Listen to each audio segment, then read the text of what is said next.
I believe that we will have quorum. Yes, we will.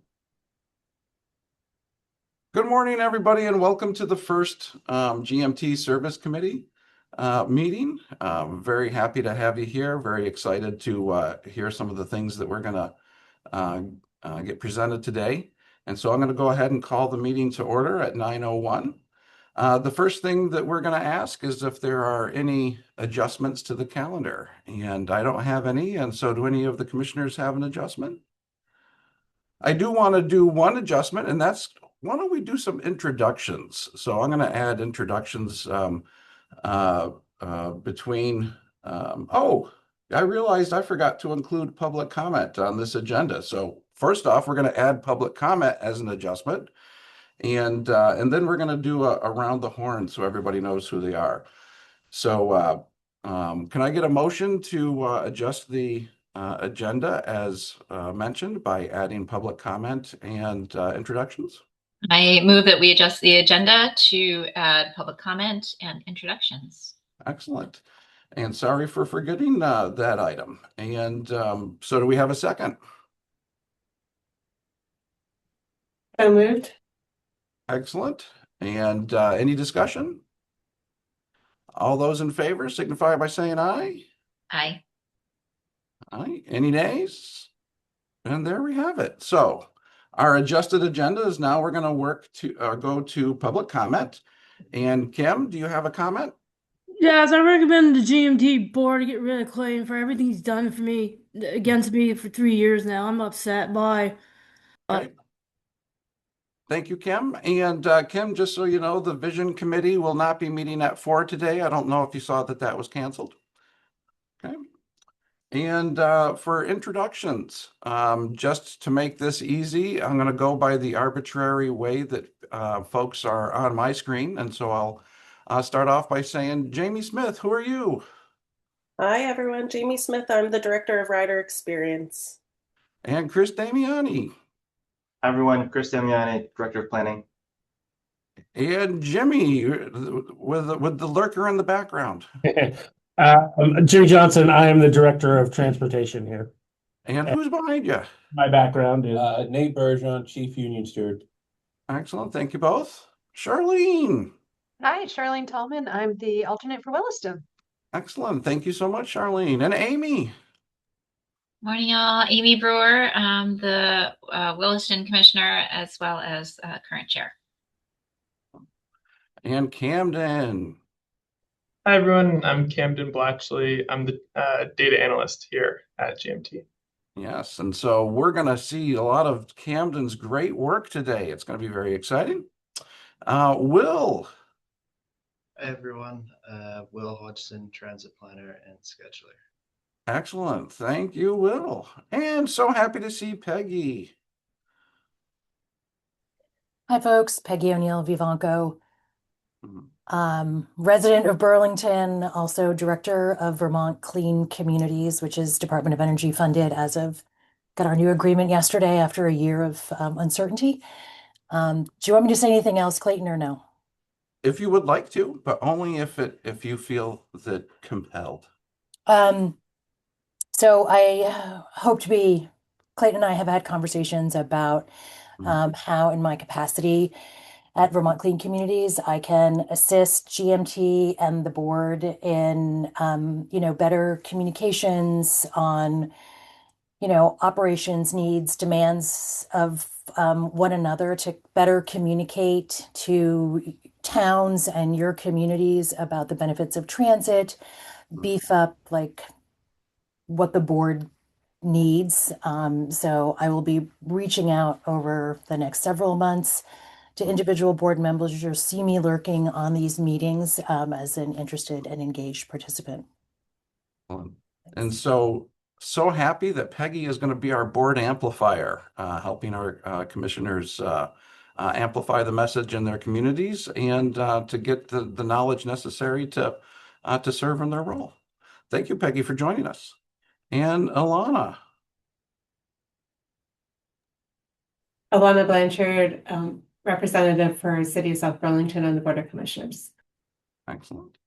And then we have Susan. Hi, everybody. Susan Grasso, representative from Shelburne, and also chairing the Vision Committee. And so, mostly for that reason, I thought I would sit in on this committee, just to help make sure we've got all the information we need as we do that work. So, thanks. Thank you, Susan, and thank you for all the great work you're doing on the Vision Committee. And last but certainly not least, Ash.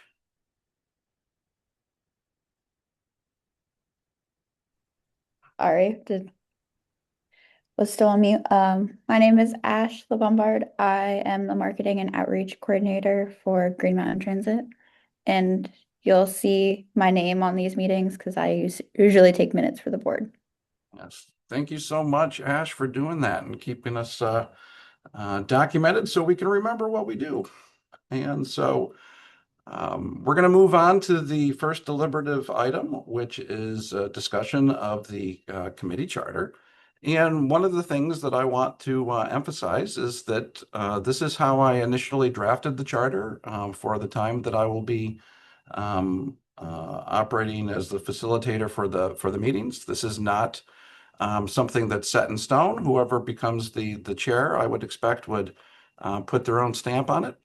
And what I want to say before I share the screen is sort of the overview of what I see this committee and where I don't see this committee heading. And so one of the things that we call it the service committee, and I thought that the reason why we should call it that is because the focus really should be on the experience that the riders are having when they receive this service. We used to have an operations committee that would dive deep into operational matters, and that's not really what I'm envisioning here. We already have a scheduling committee that helps keep our schedules tight and helps line up all the routes the best that they can for both driver satisfaction and for economics. So we don't really need to dive into that. We already do most of our planning work when it comes to route redesign with the full board. And I think because of the way route redesign impacts multiple members, it still makes sense for a lot of that work to be done at the full board level. So this is the way I'm envisioning this is it's really going to be focusing on the experience that our riders are having and looking at the information that we need to make sure that we're doing the work that we intend, and certainly to make sure that we are doing work that's in alignment with the vision that we are developing. So with that, is there any questions? Alana? Mm-hmm. Thank you, Clayton. I have two questions. My first question is, can you talk a little bit about the charter for the Rider Experience Committee and how this overlaps or is distinct from that committee? And then my other question is just clarification, because this says we provide oversight, but we're really just providing recommendations to the full board. We're not providing recommendations to GMT. So those are my two questions. I think one of the things that we probably need to do is clarify in our bylaws exactly what committees are authorized to do and what the full board is. And so when I think of oversight, I'm just thinking that this is going to provide the members here with the information necessary to be good commissioners when they are operating as board members.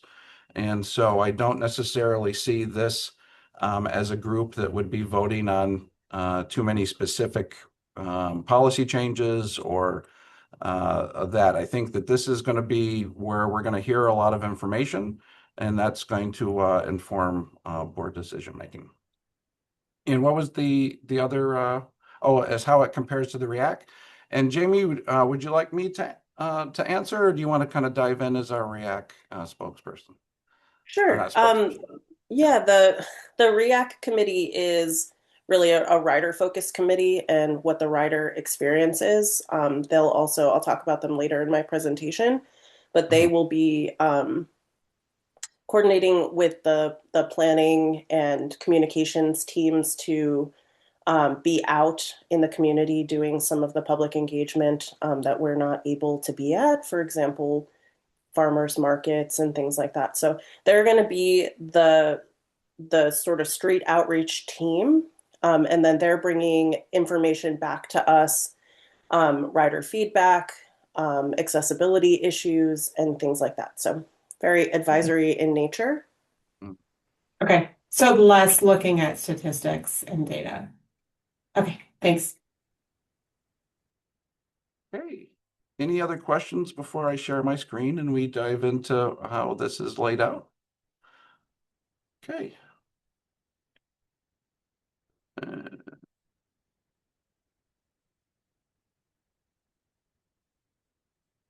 So hopefully you all are seeing the service committee charter, where we talk about the purpose, which we went into a little bit before. I'm going to dive into the scope of responsibilities. And I think some of our folks who are part of the focus groups with the vision committee may recognize that that is already influencing some of the things that we want to look at. And so one of the things that really has come out in the focus groups is this perception that, hey, GMT needs to improve its reliability. We heard that over and over. But, you know, one of the things that we don't really do is we don't provide statistics on our timeliness or our timeliness. And so certainly I think that's something that we want to start doing. I think that we want to make sure that we look at the impact of construction, because I think that many of the concerns that we've had about our reliability has been the interruptions from construction. And so I think that looking at that separately makes sense. And then really just to continue to assess for things like the Franklin commuter with the operational challenges of making some changes to a route and the need to tweak things for performance timeliness. And so that's really what I'm seeing for operations performance. When we look at the ridership and service trends, this is just how our service is used. And I want to make sure it's clear that that includes the SSTA's paratransit that they operate on our behalf. And, you know, and this is really to inform our future planning by seeing how our riders are traveling within our service zone. So that we can make sure that we meet the needs, and especially as we try to be more flexible, that we recognize changes in usage patterns earlier than we perhaps have in the past. One of the things that I would love for us to do is to be looking at our customer service data, because you know, we have approximately 5,000 individuals daily that interact with our service at some point.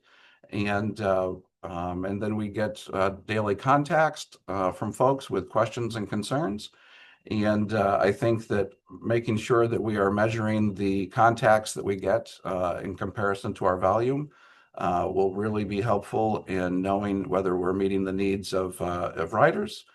And to make sure that we recognize that we're going to be putting special attention to Title VI, which is making sure that there's not discrimination, and ADA, and I'm sorry, Title VI is discrimination that would be perhaps say on racial or gender lines, and ADA being discrimination based on disability status.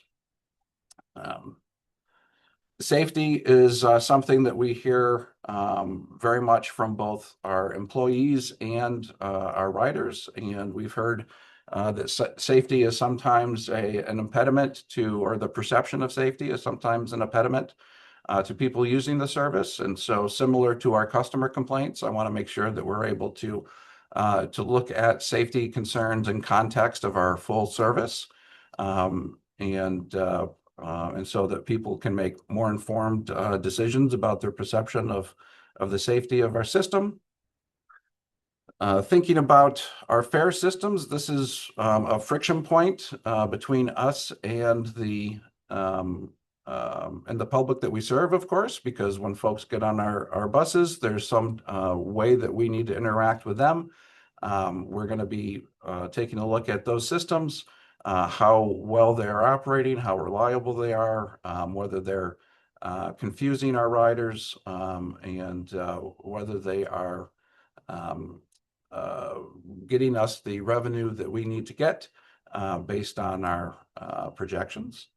And then lastly, which I think touches upon the reliability issue, especially, is the rider technology. And so making sure that we have rider alerts that let folks know that when there's construction changes, and so measuring to make sure that we are getting information out as quickly as possible, so that that our riders can pivot. And I'm really happy that we're going to be starting today with hearing about some recent improvements there.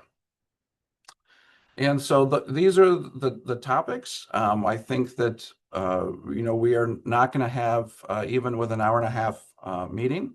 We're not going to have the ability to hit every single one of these every month, but my hope is to continue to rotate through these so that we'll be touching upon them at least every quarter. And also because one of the things that I want to do with this committee is make sure that we're looking less at sort of month-to-month variations and more at like big picture, larger trends.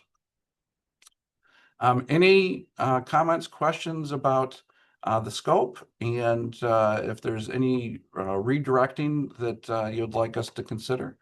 What are the thoughts now? And I'm going to stop sharing momentarily so we can see each other.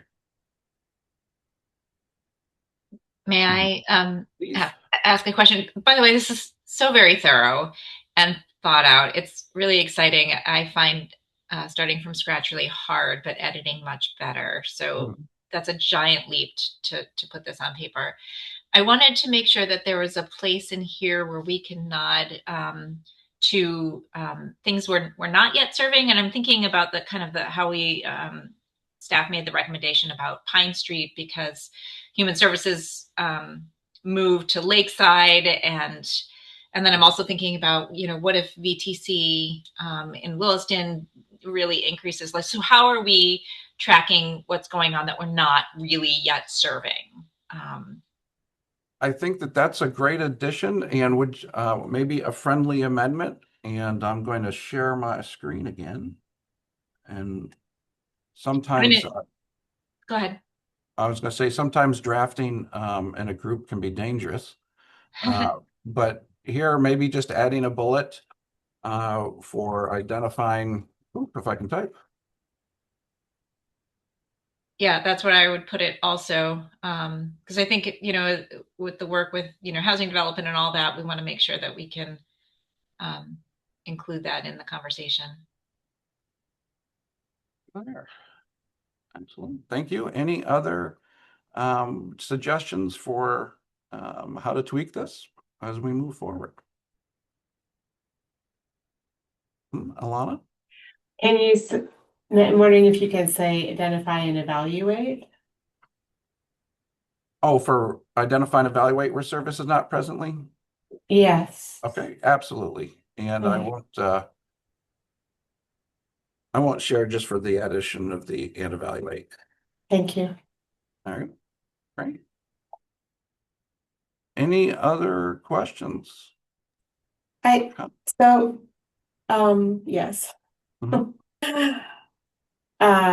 If no one else has a question, I do have another question.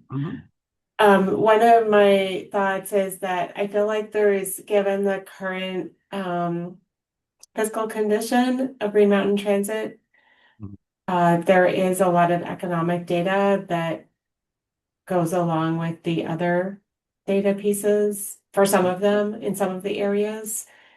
And I'm not sure that it acknowledges that, or maybe that's part of the KPIs. I'm not sure. And so I think that the focus of this committee really hasn't, as envisioned, been on finances, but you're absolutely right. Everything that we do moving forward is going to have a financial component.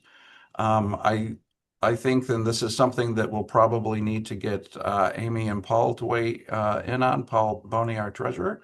But these may be areas that I think that we need perhaps the finance committee to be maybe expanding what it is that they currently do As of right now, they've been sort of monitoring finances and reviewing budgets and capital budgets before they go to the full board. But considering our financial position, it may make sense to expand their role there. But that's something I think that we would need to talk with from both of those. Similarly, I would be hesitant to have this dive too much into financials without, Paul's there. So let's identify that as something for offline discussion on how we want to handle this, and then we can come back at our next meeting and incorporate it. Thank you.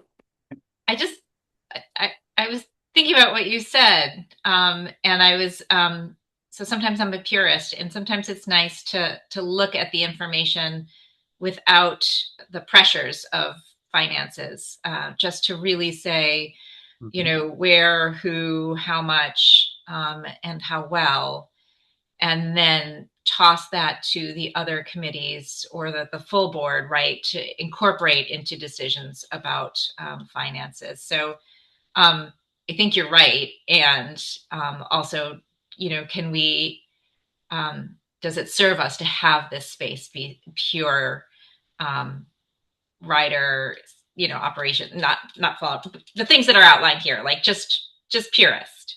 So I don't know. So it's worth the thought. Amy, do you think that maybe at our leadership committee meeting that this would be something to talk about? Because I think that we'll have all the right players, and that would make sense to me if it makes sense to you. Yeah, we can add that in. Okay.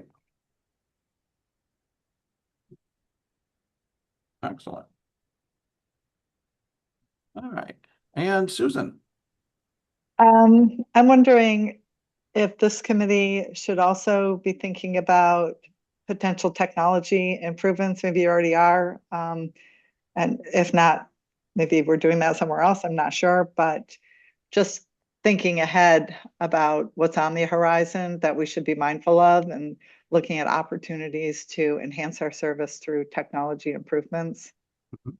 And so we do have a section for rider technology. Are you thinking about technology that is not rider focused, but more related to the transportation system? Understood. And I think that how would you feel if I contemplated that and revised it sort of out of meeting? Because I do think that you're right that there's that the use of technology in how we operate beyond just what's rider focused is something that makes sense. And but I'm not sure if it would make sense in this committee. But then again, I don't know what other committee it should go into. So that could be something that goes back to the leadership committee as well to talk about. Yep.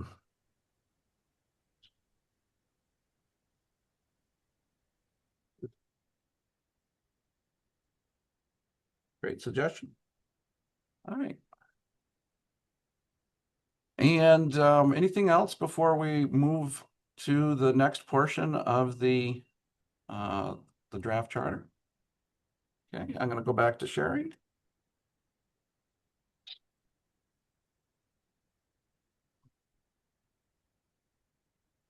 And so one of the key things is going to be key performance indicators, KPIs. And so as I had signaled in the read ahead, I think that our next meeting, we should spend a good part of our time identifying what we believe the performance indicator should be. We'll have a better idea of some of the data that we have after today, and we'll make sure that in advance of that meeting that we share with you all what our existing data is to go through. And then we can also identify the data that we don't have and where we want to start collecting things. Here is just letting folks know who is going to be participating on the side of the staff. And so all of our GMT directors have it as their option to attend any of the board meetings. But really, I see the folks listed here as being the primary group that will be supporting this committee, with Chris serving as our lead there to help share the load, with Jamie taking the lead with REAC and Chris taking the lead with this committee. And here, just establishing sort of some basic assumptions that the board will designate a chairperson. I think that having me facilitate while the temporary visioning work is happening makes sense to me, and I will be happy to do this role for as long as Amy and leadership would like. But otherwise, I would assume that eventually a board member will chair.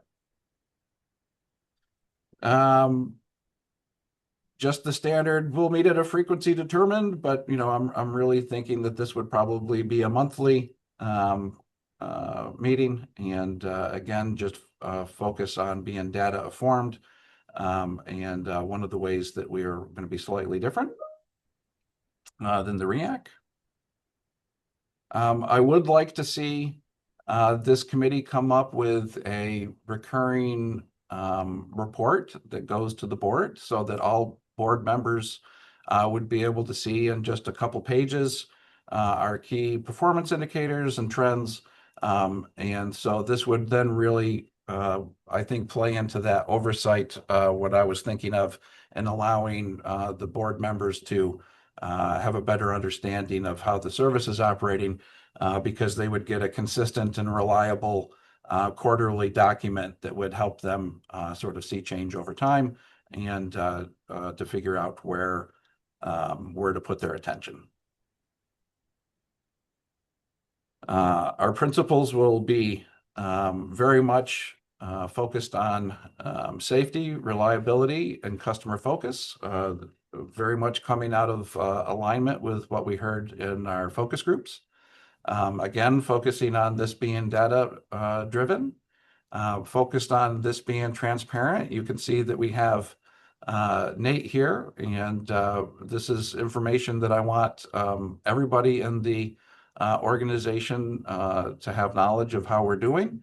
And then lastly, my hope is that this will help continue some of the work that we've been doing to have our departments, our operational planning and customer experience departments to be more integrated. And I think having this committee will continue with that trend. Alana?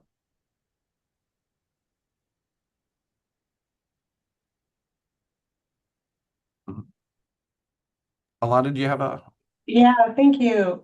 I'm wondering if there is space for some type of statement about continuous improvement, or just I feel like and maybe that's something that needs to come out of values or KPIs, but in looking at the guiding principles, how about, I think that's a great suggestion, Alana. And how about we do an amendment here where or make recommendations around improvements, or some way that we're not just providing oversight, but that we're doing this work in order to seek improvement. And so something along these lines, do you think, indicating that this is part of a continuous improvement? I don't know if we would say program, but our intentions for continuous improvement. And Peggy, do you have a comment there? Yes, I don't know if it belongs here. But so in my head, Ilona, when you first mentioned economics and then think about customer experience, I'm going beyond the rider and thinking about employers who are also customers, in the sense that GMT is transporting workers to places of business, patients to healthcare. And again, if this is not the right committee or the space, then that's fine. I'll ask it in another meeting. but what is or what are the conversations with employers or folks who are receiving GMT riders? They're going from generally home or point A to a service. And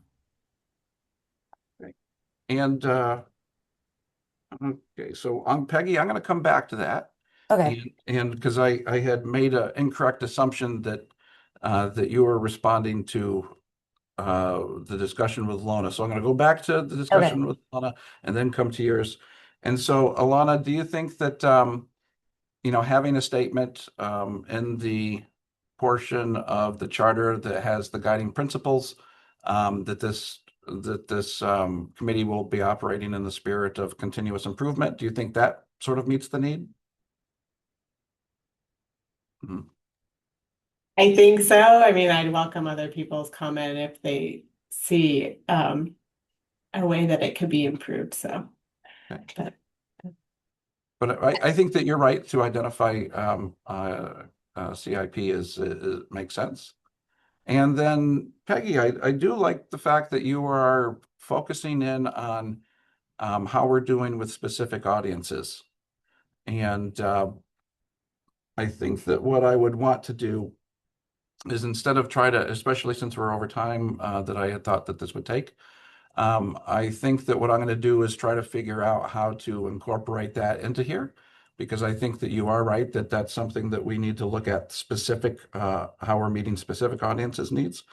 And let me bring that back to the group for our next meeting. And I don't mean to quash discussion, but I really want to make sure that we have adequate time for the items that are going to follow here. And so are there any other last comments on the charter, knowing that we will be doing some work at our leadership committee meeting this month in regards to how systems technology and financial considerations are included or not included. All right. So I'm very happy to say that we're going to be moving into the amazement part of the meeting.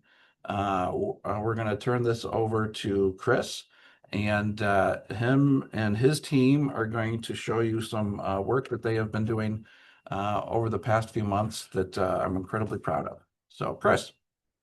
Awesome. Thank you. So first off, I'm really excited to share this stuff. I think we've been talking about it at probably every board meeting it's come up, and I've said, just hold on, wait 1 second. We're almost there and ready to share it. So we're ready to share it now.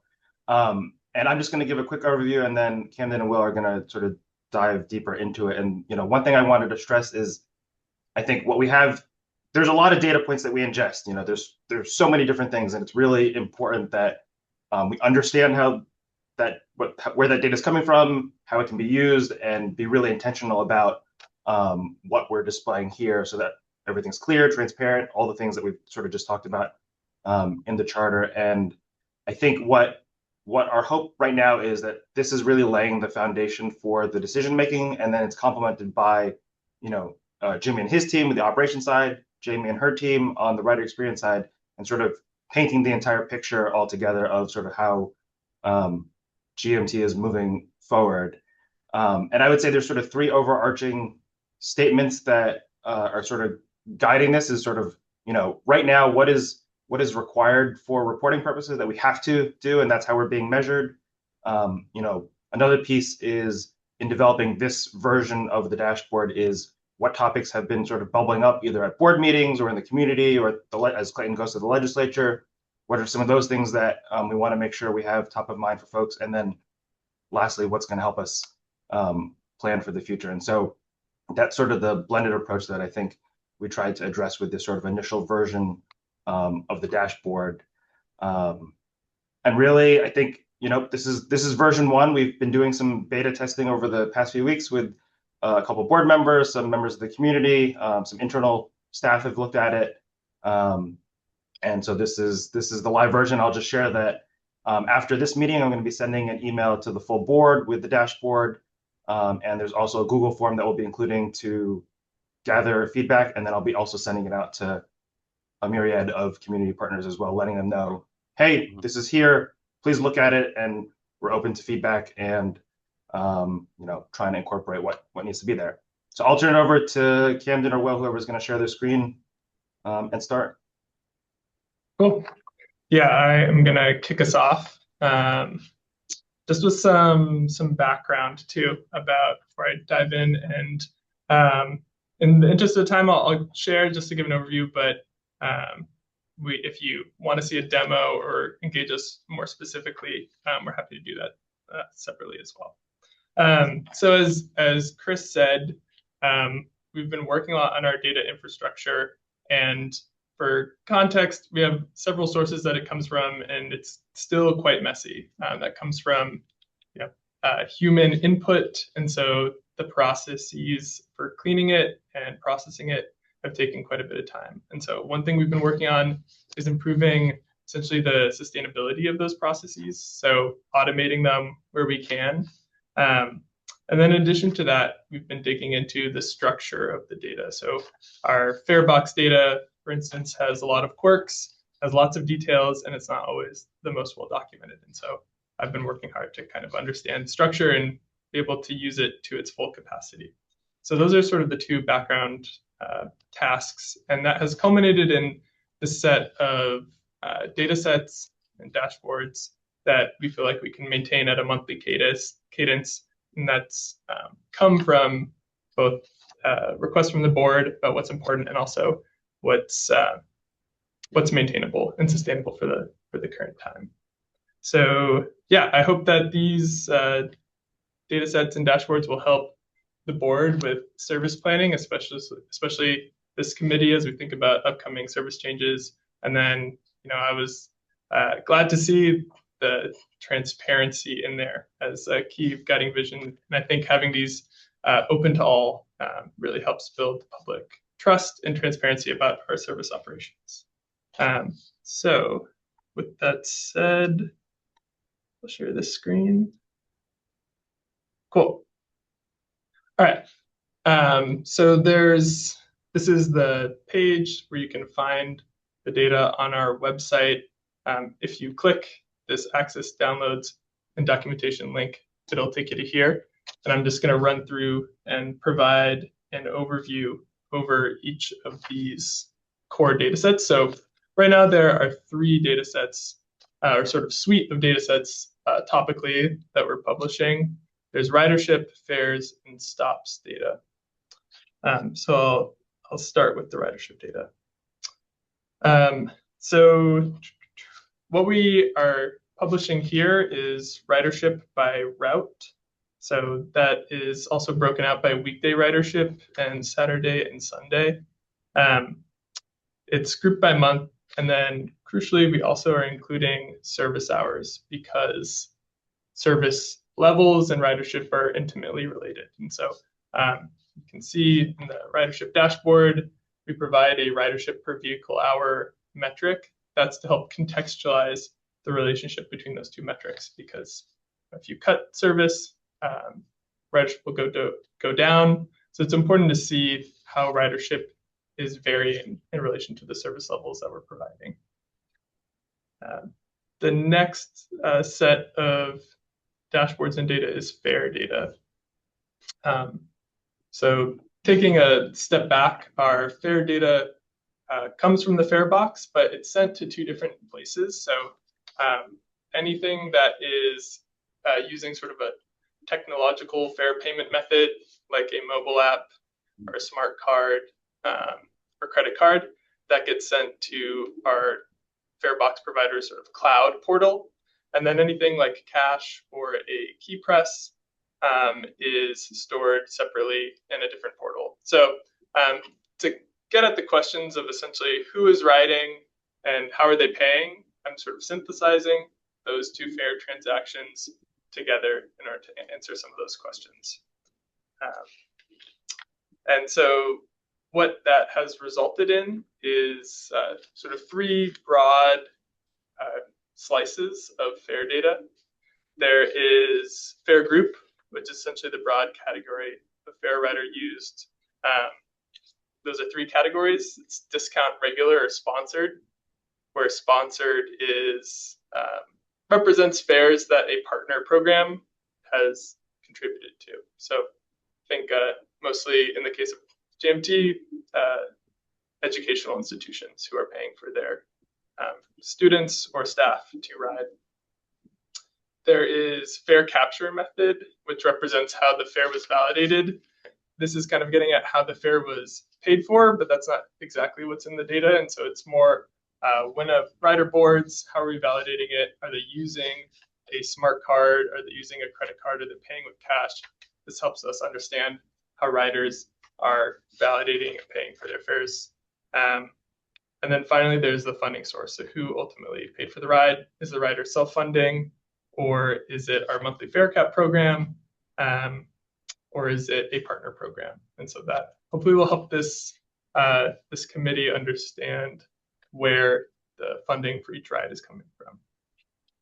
So these are broken down by month for fiscal year 26.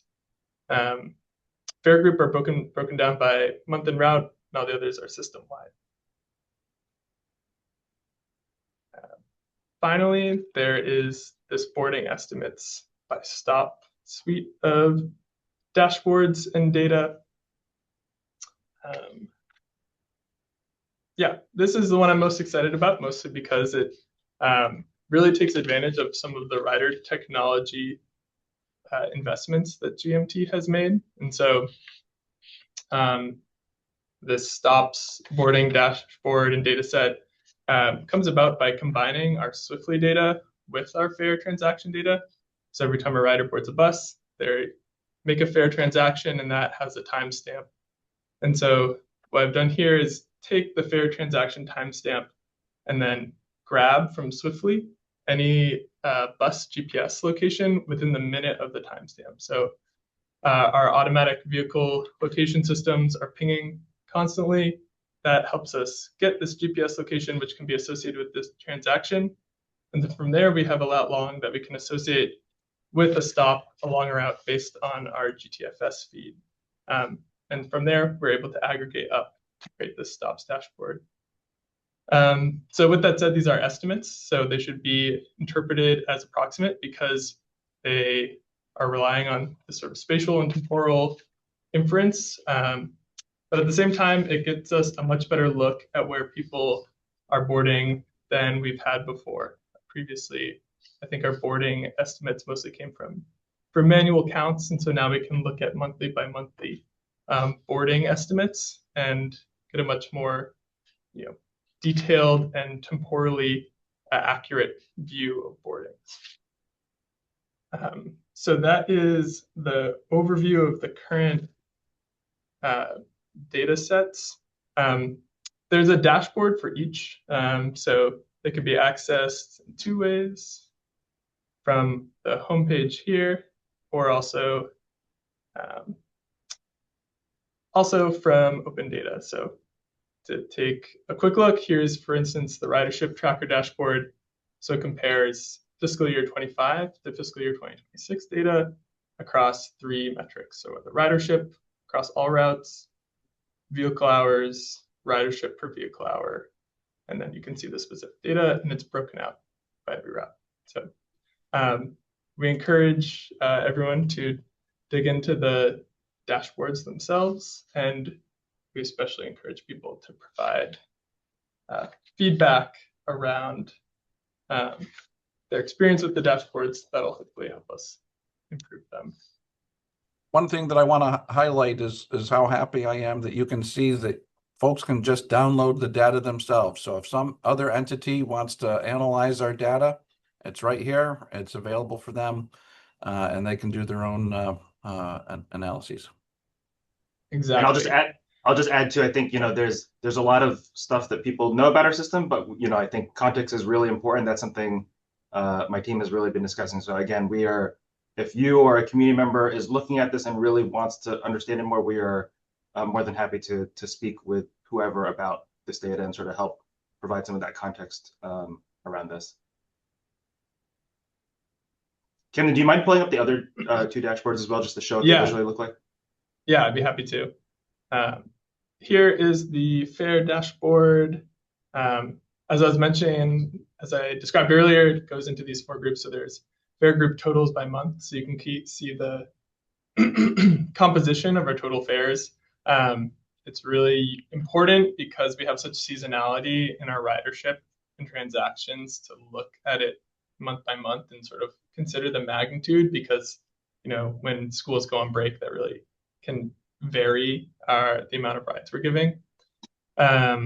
There's fare capture method. This is essentially the dashboard that answers how people paid. So for instance, in this one, provides really useful insights. You can see this mobile category has grown a ton since UVM switched over to using that payment method. And then funding source is how the rides are being paid for. And then finally, there's also this partner transactions section, which we included any partner that accounts for at least 1% of average monthly ridership. And I think this is really important context to understand these variations in our ridership. So understanding just how big of a role that UVM and BSD play in the variation in GMT's ridership is really useful.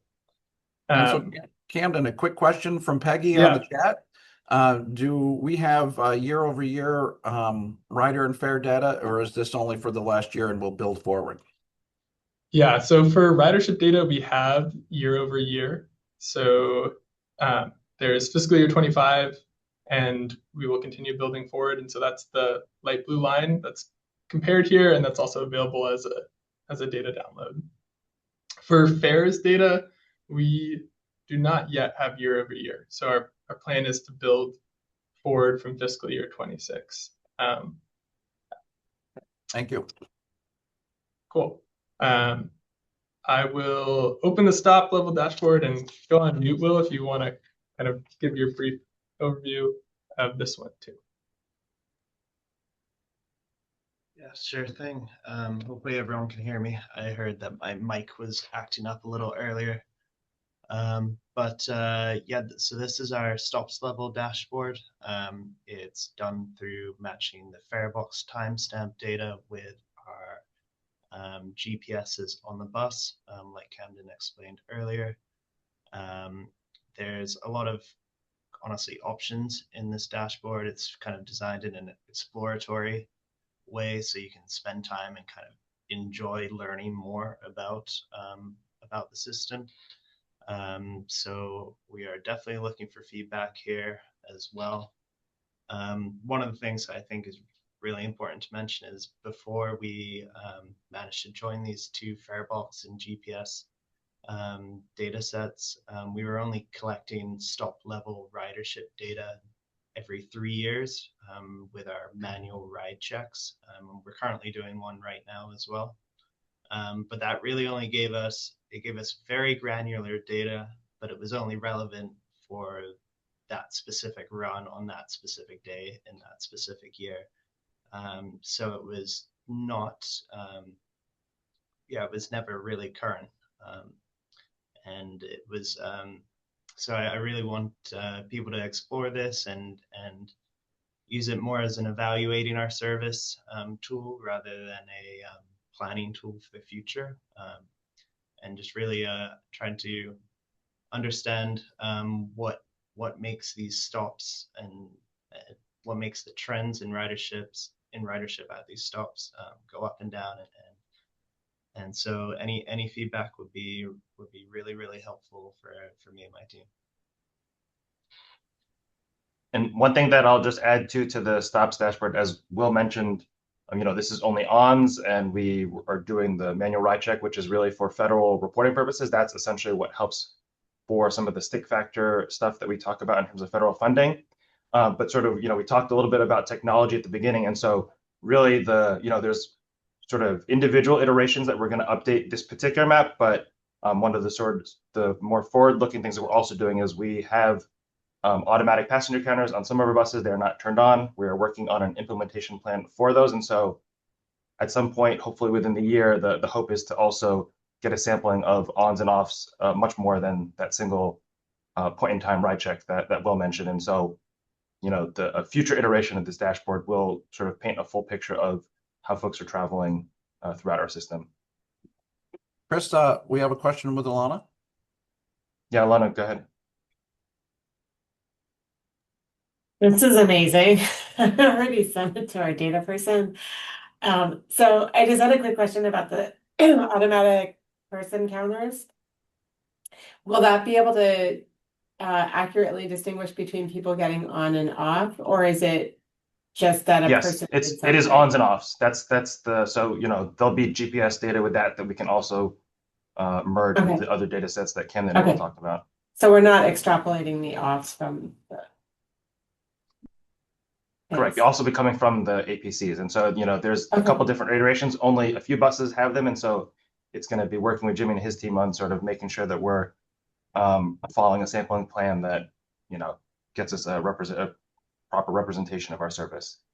Okay. Great. Thank you. Cool. One last thing I did want to touch on was essentially what can you expect going forward? And so in terms of cadence, our goal is to update all of these resources a month after the close of the month. So right now it's April 2nd. You can expect March data before May. So by the end of April, we'll have March data, and that'll be the cadence going forward. We feel like that's a sustainable pace. They'll all be available here. So essentially, April data will just be appended to any sort of fiscal year 26 data set. So it'll all be the same endpoint. We do want to note as well that there are data sets we'd like to include. And so, and this is our sort of initial release. We're excited to hear feedback. And yeah, I just wanted to acknowledge that, reliability data is definitely a priority. I know Clayton mentioned it, but things like on-time performance and dropped runs, as well as more detailed ridership by run are things that are on our radar. And we'll look to dig into and hopefully provide on a capacity basis. Yeah, I think that covers it. I really do want to plug our feedback. So in any of the dashboards, there's a feedback form link that you can hit, fill out. And I know Chris will be sharing that as well. So I will stop there. And two other things that, sorry, Clayton, were you going to say something? Oh, no. Oh, I was just going to say, I think that, and that's sort of the intention of even like naming it right now. It's sort of the open data and dashboards because there aren't any particular metrics that the board has set. And so that's a really intentional choice of that. And then one other thing to highlight at the bottom of the open data webpage is we put a variety of reports that sort of show how other people measure us to sort of give context to the data. So, we put the public transit route performance report that we heard VTrans present a couple months ago. We're working on putting the stick factor data up there, and then some other data sets. But it's really, again, just trying to paint that picture for everyone of how others and ourselves are looking at each other. And so we have a question from Peggy about customer complaints and performance delays and by location. And so what I can say is that we have a centralized complaint tracking system that is shared between our customer service team and our operations team, which allows the operations team to address things as they come in. But it is not integrated with our other data at this point. I think that would certainly be something that we would want to try to capture in the future. And absolutely, I think that coming up with the reliability metrics are going to be, key for us in addressing things. But what I really want to do, and what I was getting ready to say earlier, Chris, was just, one of the things that, I've been trying to set a foundation for GMT to sort of become a modern transit agency.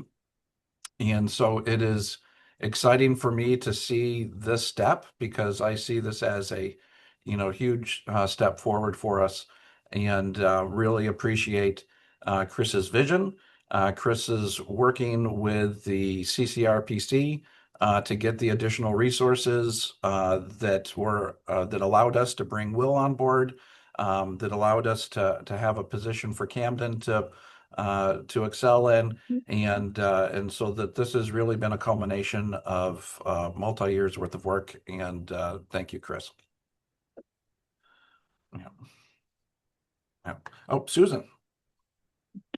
Yeah, I'm so excited about this work. So I just want to add my appreciation for everything that you've done. This is really terrific, and I think exactly what we need at this point in time. So really well done. I do have one question. Looking forward, if it might be possible at some point in time, and if it would make sense to add sort of stop level features, assets, characteristics, do we have shelters at which stops, what the accessibility is in terms of sidewalks and crosswalks, seating, all of that kind of thing would be really helpful moving forward as well. Yeah, and Susan, in our FY27 UPWP, one of the projects that we did list in there is sort of an update to our sort of a corridor assessment for our bus stop amenities. And so that will be, another data set that we will certainly include as part of this decision-making or evaluation matrix. And one other piece that I wanted to mention, that after Clayton talked about sort of being a more, I forget the word, modern urban something transit agency, we did have a lot of conversations with the MBTA on their particular dashboards. And so we gleaned a lot of inspiration from them, and it was really great to chat with folks from much larger, but very happy to engage with small transit agency like us on developing this. And Susan, I have to say, as soon as you said amenities, I realized, wow, how did I not have amenities under the scope of responsibilities here? Because I think that that's absolutely something that we have to be looking at. So definitely plan on me adding that to the charter.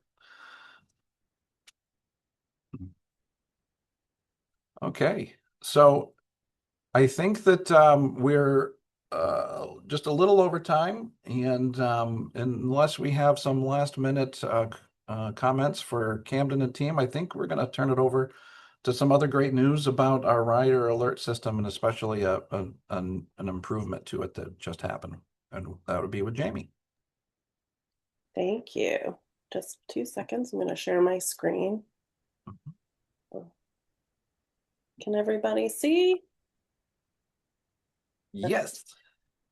Just to Peggy's earlier point about communication with employers, I just want to stress at the beginning of this is really like our day-to-day, how we communicate with our riders, and it's not our totality of how we communicate as a department. So just prefacing.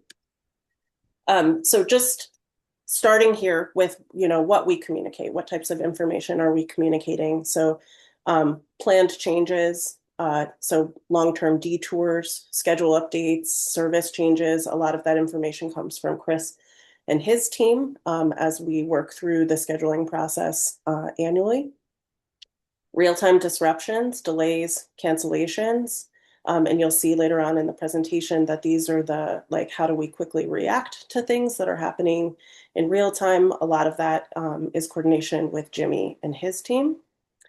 Additional updates, so fares, policy updates, improvements to the system, general transit messaging, and celebrations. So you'll see on our social media, we celebrate different transit events throughout the year. Ash is responsible for those messages and does a great job at just keeping on trend with what's happening in the transit world. And then emergency communication, so safety related things, major disruptions, snowstorms, what happens if we have to shut down service partially. This is our basic communication ecosystem as it relates to rider communication. So our website is one of our primary features. That's where we have a service alerts page that's current and future alerts. So if we know about detours or construction or, road closures ahead of time, it's listed there. We have a live map that's fed from our real-time communication and program. There's a trip planner, so very similar to just going into Google Maps and putting your starting location, your ending destination. It's just a tool for riders to be able to orient themselves and see what their options are. And then we have a feature on our website called In Transit. This is more blog-like. So, it's not a service alert or a disruption. It's a schedule change. That information would go to the In Transit section. Social media, we use Facebook, Instagram, X very rarely, and LinkedIn. So depending on our message, the severity of the message sort of is an indication of where that would go. For example, if we have something happening real time, we likely wouldn't put that on Facebook. Facebook is lasting. It's hard to, somebody might see a Facebook message 4 days later than when we've actually posted it. So that's not like a real-time communication tool for us. Third-party apps that we use. So we use Transit, Ride Ready, that's our payment system. There is some schedule information in the Ride Ready app. I don't recommend that, and we don't highlight that as a planning tool necessarily. It just is a feature that comes with it. We have a MyRide app that's for our Washington County microtransit service. There are communication tools ingrained in that app. Google Maps and Apple Maps. So Clayton had mentioned some improvements. I'll talk about those in a moment. But what those improvements allow us to do is now share real-time detour and passenger alert information on Google Maps and Apple Maps if somebody isn't familiar with our other tools. And then we have a lot of in-person signs at stops. The supervisors carry around a lot of generic laminated signage in the supervisor vehicle. So in the event that we have to close a stop quickly, they can react and respond and get those posted. Signs on our buses, of course, signs at our transit center. Occasionally we have drivers handing out information if it's really timely or really important, major service change or disruption, we would put that in a handout. And then internally, we use a chat system. This is how everybody, the customer service team, the ops team, Chris's team, my team, how we all know sort of what's happening in real time. So supervisors, drivers, dispatchers will communicate what's happening in the field. And then we use that chat system so everybody is aware. And then everybody knows that that information is being posted. So we can communicate in real time back and forth. And I will note that Ash and I monitor this chat system for the entirety of our service day. So from 5 o'clock in the morning until close to midnight when we're off the road, on all the days that we have service. So it's And that's I really want to highlight that, Jamie, because we operate 359 days a year, from roughly 5 in the morning until almost midnight.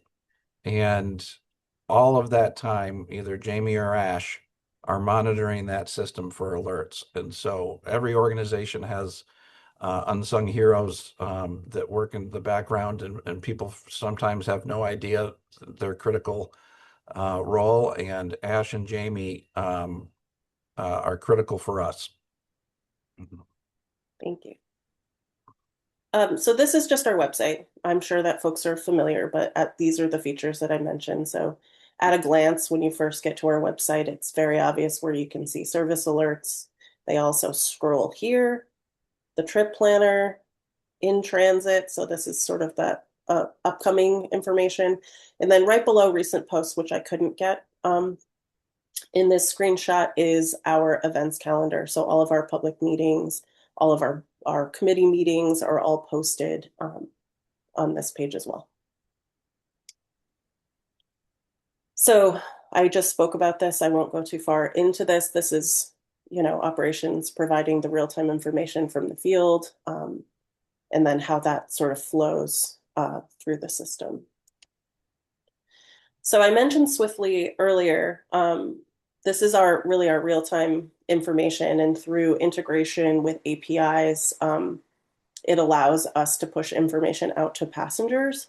So we have two modules that are really operations focused, which are the service adjustments and onboard app.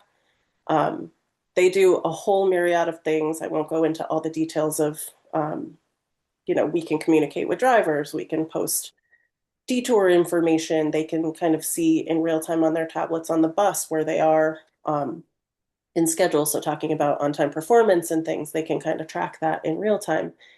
But where we've made the improvement is with the rider alerts module. So essentially what's happening if somebody is in the system, whether my team, ops, the supervisors, if we're in these two systems and we're making changes because of a detour or reacting or dropping a run, it automatically now triggers a rider-friendly alert. So if somebody is going in and they're drawing a detour, it's giving them a real-time option to push out a notification to our riders about that detour. Yep. This is something that we... Go ahead, Clayton. I was just gonna say, and that doesn't mean you and Ash putting it out. Yeah, yeah. Exactly. So supervisors are very familiar with the service adjustments and onboard app in Swiftly. They're using this every day. And so this alleviates some of that pressure that Ash and I have to be monitoring. What we were doing previously is, they would go in and make all of these adjustments, and then we would have to build separate maps to show the exact same information, and then synthesize that information into rider alerts to post out onto our various platforms. So now it's pushing out automatically, and we're working on an API integration into our website. We still have to post manually at the moment to our website, but this makes it much more efficient, a cut and paste, essentially. Eventually, it'll just automatically flow there. I mentioned Google Maps and Apple Maps. Prior to implementing rider alerts, if we had a detour or a notification by route, you wouldn't see it on those two platforms. So anybody who is a primary user of Google Maps or Apple Maps would have no idea that we had a detour or some sort of disruption in our system. And so we just launched this in February. It's been very effective and incredibly efficient from an operations standpoint. Jimmy, you're welcome to unmute if you don't feel that way, but I think all of our supervisors have been doing a really great job at being able to manage the system. I will unmute, not to disagree, but to say that it's been a game changer on our end and the speed at which we can get information out, which is ultimately the goal for passengers. Is it's really it's probably the biggest thing that's happened in our operations department in years, and it's great. I love it. Perfect. So that's what we have been doing, and so I just want to talk a little bit about what we will be doing over time. So this is just to Susan's point, or Alona's point, the continued improvement. Right now, our communication style is very much, here's an issue, here's a response. It's very reactive, and it's not as proactive as we'd like. And so we'll be moving toward a more structured engagement approach to allow for, different levels of public participation. Right now, we're sort of focusing on the inform stage, which means that our riders, can expect that they have consistent information that's clear and timely and accessible. With the improvements with rider alerts, we're hoping to build that confidence in our communication with riders, and then we'll continue through the process. Eventually, I'd love to see a communication model with GMT where we are hosting annual forums, we're receiving feedback, and we're using that feedback to provide Chris and co with information that affects future planning or operational needs. I did say that I would speak a little bit about the REAC committee. So I really think of this committee as our boots on the ground. They're complementary to what we're already doing. So I see them in the field doing a lot more community-based outreach. Already, we have 4 members who will be participating in onboard link surveys as we look at our link schedule in the future. So they're already, I'm receiving almost daily emails from this group, and we've only had 1 meeting. They're very excited to start this process and to really like get out into the field and start bringing back rider messaging and experience to GMT. So looking forward to continuing that.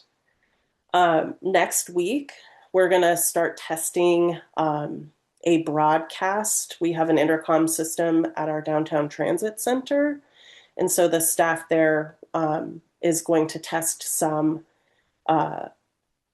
real-time system-wide updates. Like they'll broadcast those over the intercom system to riders. So for example, at the end of next week is the start of our public meetings for service changes. And so periodically throughout next week, the DTC staff will broadcast information about those meetings and how people can engage with GMT, and hopefully bring some more awareness to some of the things that we're doing.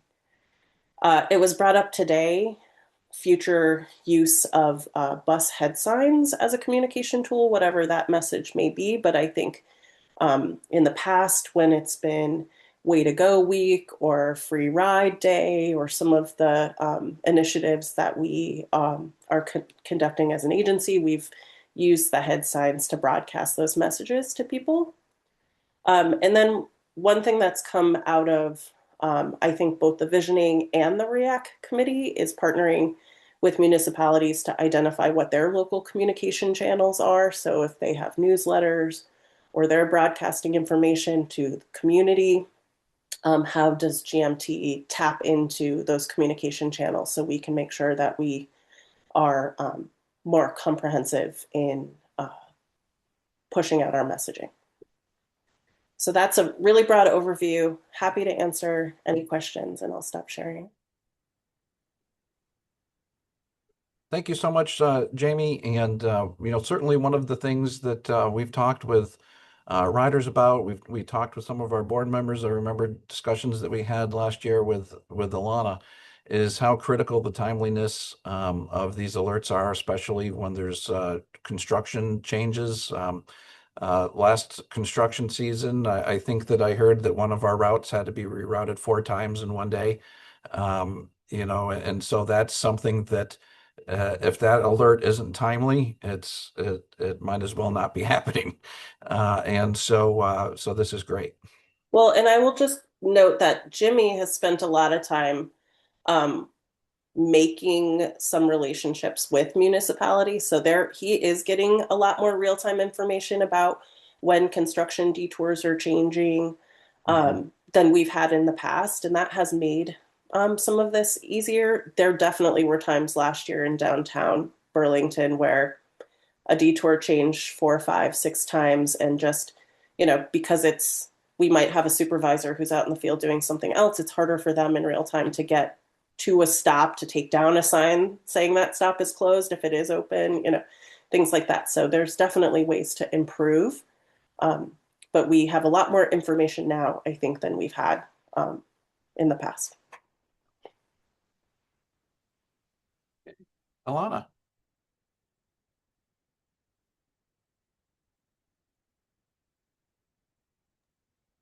Thank you. This is super helpful. I was actually unaware that Google and Apple had been upgraded, so that's really exciting. I wasn't going to bring this up, but Clayton, since you brought up, I did want to ask about whether or not there's like a start of construction season meeting with all of the DPWs across the region, if there's an opportunity that we can help to facilitate that if needed, just to bring together everyone and talk through, because I know that in the Vermont V-Trans specs, those are the specifications that all contractors are required to follow. They do have to do all of their construction notification. So if there's a way that municipalities that are hiring the contractors can help to ensure that that burden of changing the notifications at the stops is on the contractors, we'd be happy to assist with that. Thank you, Alana. Jimmy? Yeah, so yes, Alona, some municipalities are more communicative than others. I've made some good progress with Burlington and Winooski, especially with those big projects.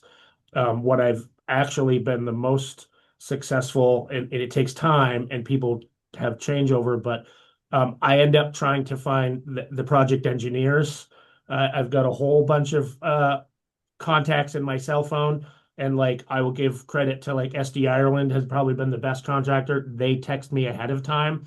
One of the kind of proactive versus reactive, where I think we need to do work with some of our communities. South Burlington's one that I don't get a lot of communication from, to be honest. I'm not trying to call you out, but like, when something's going to be closed, obviously, if there's an accident or a weather-related something, we do our best to have real time with that. But it is certainly frustrating on my end if the communication comes to me from a bus driver who's like, hey, I'm on Market Street and it's closed.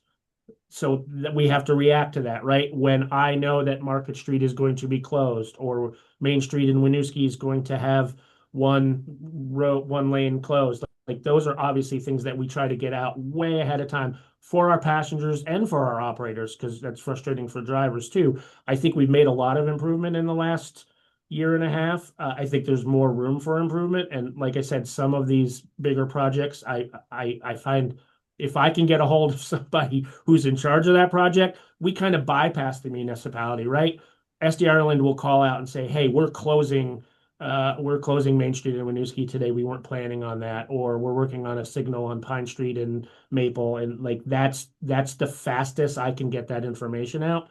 But I would absolutely encourage board directors in their municipalities to get me any name or any email or any method of communication that's easiest for you. I'll take on that burden, whether it's, my emails go right to my phone. I give my personal cell number out. I have an office line, but like the faster I know what's happening, the faster we can help our operators and our passengers. It's getting better. A lot of room for improvement.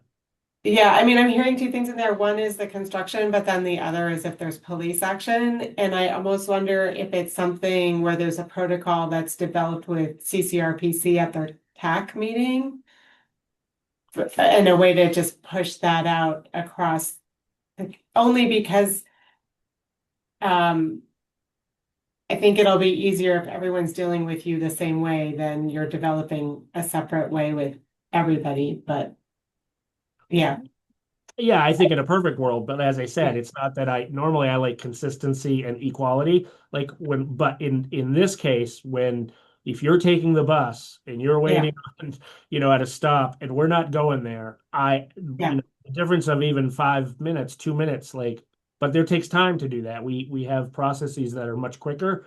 Okay. Sometimes I can't get out of head. And then, like police action, sometimes the chief will let me know if something's going on that's planned, but often, we all saw in the news, like, the issue in South Burlington with the ice situation. Like I didn't get that information clearly. Like a heads up on that. So we're reacting, and we're always going to have to react for some of those things. Like I said, an accident that closes a road.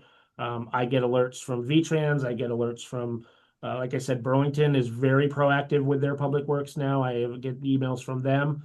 But, creating a process that we could share out to some of these communities is something that maybe I'll work on to say, this is information. If you can designate somebody to update me, just helps people. I think all of this is going to be good practice for that Winooski Bridge construction. Susan. Thanks, Jimmy. That was really interesting to learn about. I'm not sure. It sounds like you might have different relationships already going or different experiences with different municipalities. So I'm not really sure how I can take that to sort of the next step to help facilitate that, like between GMT and Shelburne. Maybe you've got something working well and I don't want to create a conversation if I don't need to. So I'm wondering if I can get at some point more specific information on what would be helpful for Shelburne, and I can help facilitate that. Yeah. I guess I'm just looking for like, what can I do as a next step to help you? Because you've raised like really important issues that I haven't thought a lot about, but I see the need.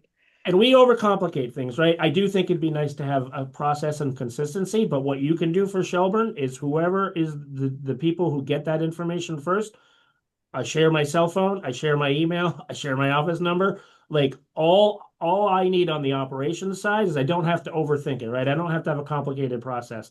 The reason I develop those relationships is because if your public works director is not in that day, or they are farther up the food chain and they're not, the water department is closing something down, all I need is somebody from each community to reach out to me.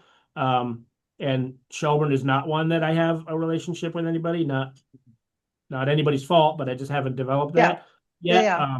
So that's kind of how I like, whether it's the right way to deal with this, I don't know, but I develop my own processes and my own relationships because, like I said, it's the speed of information is lightning fast. I mean, back in the day, sometimes I'd read something on Front Porch Forum before I even knew what was going on. And what I'm trying to avoid is having to have our operators stuck in a place on our staff side. It hurts passengers, as I've said, but really, like, when I get a radio call from a driver that says, "Hey, did you know the bridge was out?" Like, no, I did not know that. And now we have to unwind it versus being proactive. So that's really my mission, is just try to get out ahead of as many delay areas, construction areas, accident areas as we can to share that information on those rider alerts. Great. I mean, Alona, I like your suggestion of bringing it to the TAC as a place to discuss it, to create eventually a more standardized process. But Jimmy and Clayton, I'm going to raise this with Matt Lawless and have this conversation with him and kind of figure out what he thinks would make sense to get you that information in a timely way. So thank you for that conversation.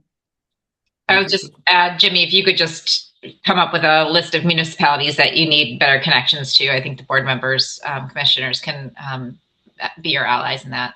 Yep, I can do that. Perfect. Excellent. So anything else about our rider alert discussion? Well, then we're only 2 minutes behind schedule and we're at commissioner comments. Can I make a couple comments? Because no, I've had the chair for so long, I am having trouble being quiet. I would say this is super exciting. All of the stuff that we've talked about today, it does feel modern. It feels integrated. It feels that it can actually inform good decision-making and evidence-based. So it's just super exciting. And I just have a caution of us board members that I think the team did a really good job of explaining how complicated it is to pull all these data sets and make it into something smooth and meaningful. So we should be, as we're developing our KPIs, we should be very careful that we are not the committee that's asking staff to run around pulling things that they don't have access to, so that there's a balance between what we want to know and what's knowable, and we're not asking staff to chase down things that are hard to know or nearly impossible to know. And then the second half of that is that I really want this committee to be useful both for staff and the organization, right? So, that the staff are looking at this stuff and focused on it all the time, that this committee is adding to that and not just duplicating it. So it's just a caution, because I've seen boards, make staff run around chasing their tails, and it ends up exhausting people. And I want to be careful not to do that. But holy moly, like really great stuff, like so exciting. Okay, that's it. Thank you so much, Amy. And one of the things, we know that we'll be talking about at our next meeting are selecting those KPIs. And what I plan to do before that meeting is to provide what other transit agencies use for KPIs, and also what we have the data already on hand to support. So that it's easy for board members to see, hey, this is a KPI that we don't have to do additional data work, and this is a KPI where we would. Mm-hmm. Any other commissioner comments?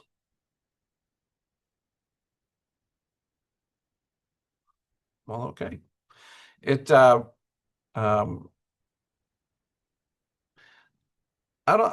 From my perspective, it's interesting how perceptions are, because they're obviously unique to every person. But I think that the fact that we're diving into this, and it just happens to be at the time when the rural transfer is happening, and it just, like, I can already tell you from my perspective, because the rural transfers haven't needed a whole lot of my time, I'm already seeing the benefit of the urban focus. I'm already able to kind of facilitate with our directors, getting some of the things done that we've talked about for a long time. And so I just want to provide you all with my feeling, that these improvements are being driven at least partially by the fact that we are becoming more focused. And so I think that if there's nothing else, then we can say that our service committee is on time for our first meeting, and I will entertain a motion to adjourn. Move to adjourn. Do we have a second? Second. Excellent. Any discussion? Hope not. All those in favor signify by saying yay. Yay. And all those opposed signify by saying nay. Excellent. So thank you, everybody. Really look forward to working with you all on this committee. And Peggy, it was so exciting to have your first time here, and I look forward to getting you on board. Thanks. Thanks, everybody. Bye, everybody. Have a great Thank day. you. Bye, Amy. Have a good day.